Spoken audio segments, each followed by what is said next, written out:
আজকে আমাদের দুপুরের খাবার। তো আজকে দুপুরের খাবারে কি কি আছে তোমাদের দেখাচ্ছি। আজকে আমাদের দুপুরের খাবারে আছে, এটা হচ্ছে বেগুন ভাজা, আর এটা হচ্ছে মসুর ডাল, পেঁয়াজ, শুকনো লঙ্কা, কাঁচা লঙ্কা দিয়ে কালো জিরে ফোড়ন দিয়ে মসুর ডাল বানিয়েছি। আর এটা হচ্ছে চিকেন কষা, আলু ঢেলে চিকেন কষা বানিয়েছি।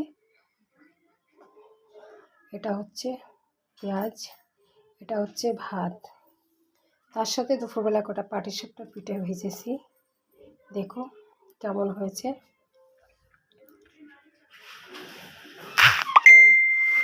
এটাই আছে আজকে আমাদের দুপুরের খাবার। তো তোমাদের কার কার পছন্দ আছে কমেন্ট করে জানাবে। পাটিসাপটা পিঠা কার কার পছন্দ আছে কমেন্ট করে জানাবে।